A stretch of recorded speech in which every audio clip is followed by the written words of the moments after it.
On March 9th, 1919, Ruth Elwood was found wandering through the desert in Lincoln County. She was dehydrated and had strange markings across her body. The doctor who examined her stated in his report that due to her injuries and exposure to the elements, he was astonished that she was still alive. At the time, she refused to talk about what happened to her and was discharged from the hospital a couple of days later. On October 10th, 1919, Ruth visited the local police station. She appeared distressed and anxious and insisted on talking to an officer. This is the report from that interview, in which Ruth gives her first-hand account of what happened those fateful days in the desert during March 1919. Growing up, I loved my father and would have done anything for him. When he told me he'd arranged for me to marry the banker's son, I was elated. He was a handsome man from a wealthy family. I thought marrying him would mean love and stability. Oh, how wrong I was. At first, he was charming and kind, but it didn't take long for his act to fade. He could be so callous and cruel, and his mood would switch without warning. He scolded me once for overcooking his stew. Another time for looking the wrong way at his friend. My father saw the bruises. He knew what was going on. I ran over there once in torn clothes with fresh bruises and pleaded for him to help. But instead he dragged me back home and made me apologize to my husband for leaving. I realized then that I'd been nothing more than a business action for my father's gain. My husband owned me and could do with me as he pleased. On the morning that my husband gave me my black eye, I packed a satchel with dried food and a flask of water and left the house and kept on walking. I didn't know where I was going. I just let my feet carry me. I just wanted to get out of there, and at the time I wasn't thinking practically. In my mind, anywhere, including far out there in the barren desert, was better than being near him. I walked for I don't know how long. It must have been hours. I'd left early that morning, but by the time I stopped, I was deep in the desert and the sky was darkening around me. That's when the gravity of the situation hit me. I was miles from home. My body ached, my mind frantic. I didn't know whereabouts I was, and I knew it would soon be pitch black. I sat by this weathered tree and tried to make sense of it all. I knew I'd have to go back. I had nowhere else to go. I know that walking in the dark with no source of light wasn't an option. So I'd have to sleep out until first light. I wasn't afraid of spending the night out there, even though I'd grown up hearing the stories of horrors that roamed the desert. Everyone in my town knew someone who disappeared out there. Back then, I didn't believe in those kinds of monsters. As I saw it, I was already living with the real monster. But the horrors I saw out there in the desert turned out to be far worse than I ever could have imagined. As the darkness arrived, so did the cold. The temperature can quickly drop when the sun goes down. I only had a cotton shawl with me that provided only a little warmth. My exhaustion must have been enough. As I fell asleep, I woke up in the pitch darkness and realized my arms were bare. My shawl had gone, thinking it must have fallen off. I patted my hands around the sand grains and the rough grass, trying to find it. I didn't find anything. Then I touched something else. Something small, with coarse fur, matted with something lumpy. However, the strange thing was that it felt flat. I felt the fur of an animal, but it was lacking any substance to it. I thought it must have been a dried up rodent of some sort, and vultures or foxes had been at it. The mind plays tricks on you when you're unable to see anything, but I kept telling myself it was just a mangled, dead desert wood rat. I dropped it with a squeal. It made me feel uncomfortable knowing that it was right there next to me, but I knew that roaming around in the pitch black would have been foolish. Besides, there would be plenty of critters out there in the desert, alive ones. regardless of which part of it I went in. So I wrapped my arms around my legs and I stayed like that all night, with my back pressed against the trunk of that weathered tree. I caught myself sliding from the trunk a few times, promptly propped my exhausted body up. I flinched every time I heard something rustle close to me, and I was sure I heard movement close to me. Footsteps, but sounded too sharp and agile to belong to a human. I didn't sleep properly after that. I shivered all night. I'd never felt that cold before. A coldness that seemed to creep beneath my skin and bury itself there. I knew it. I knew that I wasn't alone out there and that something horrifying was out there with me. But at that point, I just didn't want to believe it. At first light, I witnessed the true horror of what I'd been holding the night before, and it made me feel sick to my core. I was surrounded by dozens of rodents. At least that's what I think they once were. There was a circle of them. They hadn't been there when I stopped by that tree, so they must have been placed like that. But that wasn't all. The most disturbing part was that all of their innards were missing, as if they'd been sucked straight out. It was just their furry skin, droopy, bloodstained. I'd never seen anything like that before. There were specks of blood in the sand, but not enough. Not nearly enough if the attack had happened there. Whatever had done this to these rodents had done it away from there and then moved them. I'd never known an animal to gut their prey like that or to place it so purposely in a circular shape. No animal I knew of would do such a thing. In my distress, I thought it was my husband. He sent someone to do this to me, to make me think I was losing my mind. If this was the case, then it worked. I was terrified. I touched my black eye and saw the realization that I had to go back. I had nowhere else to go, so I could either die out there in the desert, or I could go back home to him. Each one of those rodents didn't just have its innards removed, its eyes were gone too. A dark void stared back at me. The one I'd picked up in the night was by my side. I saw maggots in the empty eye sockets, wriggling there, thriving upon the decay. I couldn't stop looking at them and wondering, would I end up meeting the same fate? I started walking back to town, but I couldn't shake that horrifying sight from my head. I was low on water, and only allowed myself a small sip every couple of hours, so I was also dehydrated. I think this played a part in my disorientation and led me to walk deeper into the desert, then away from it. But I don't know for sure. It could have just been that the desert didn't want to let me leave. I was certain I was going the right way.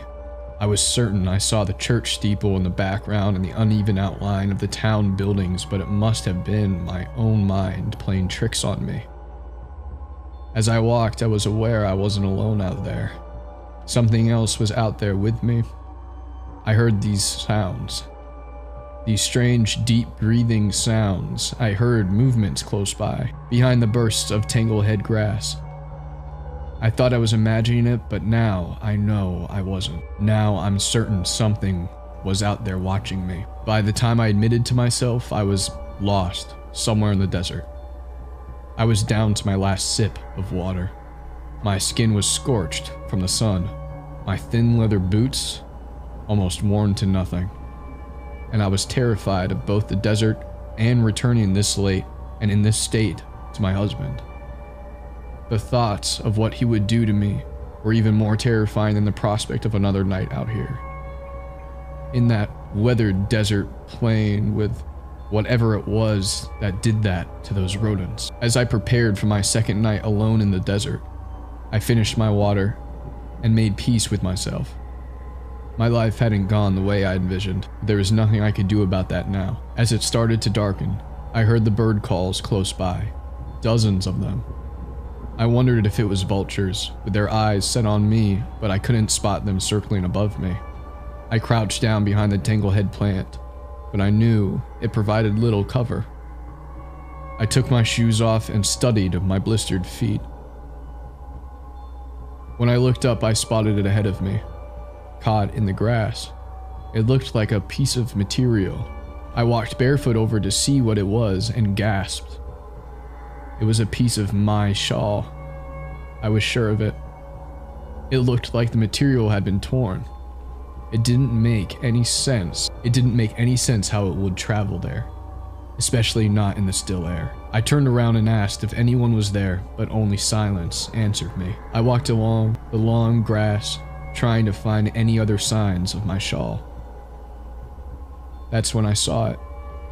My shawl, or at least some of it. It was tied around this withered, shriveled thing.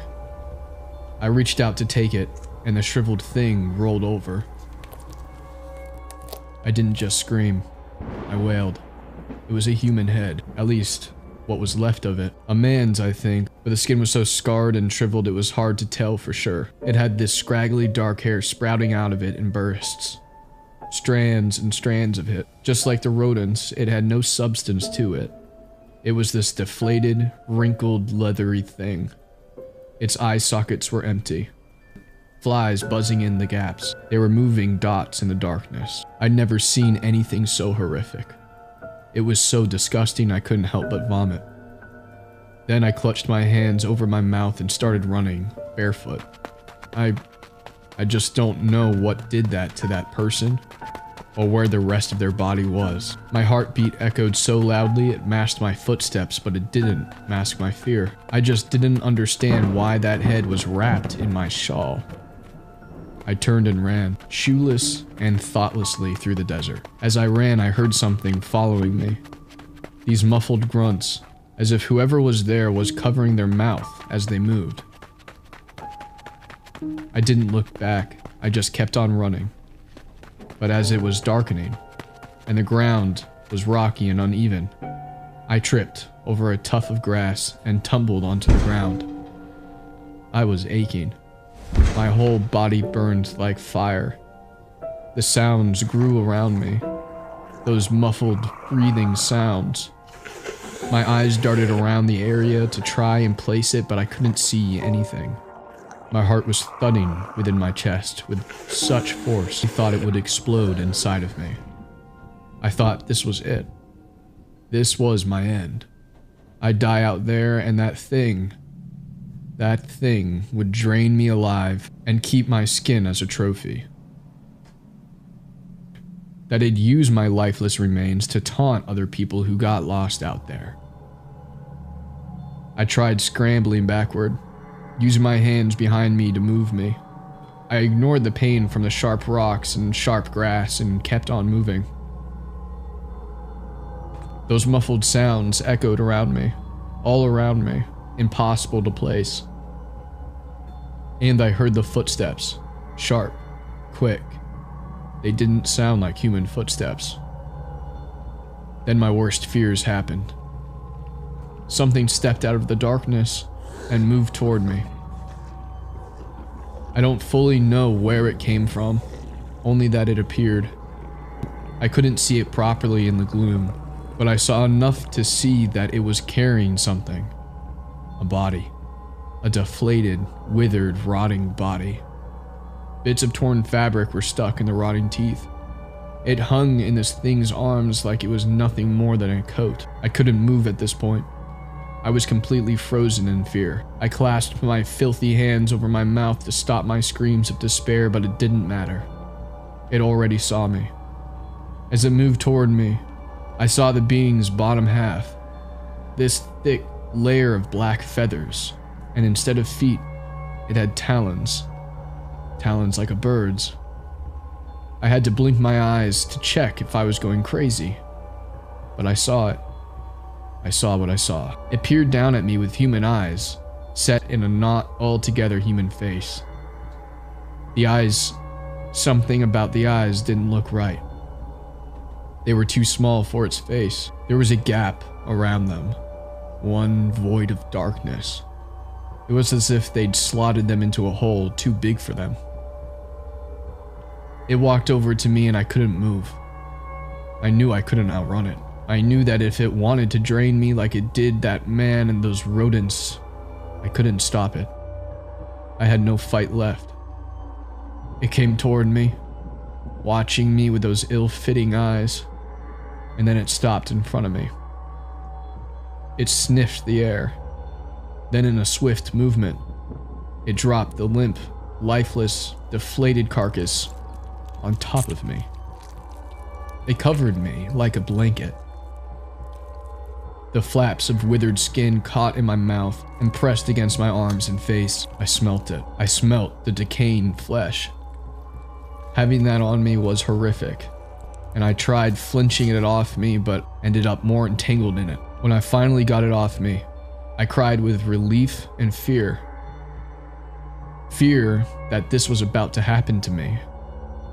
But that thing, it had gone. I thought it was taunting me, but I forced myself to my feet and made myself move barefoot across the darkening desert. I walked and I walked, gasping for breath and inconsolable. I didn't think I'd make it, but then I don't know what happened.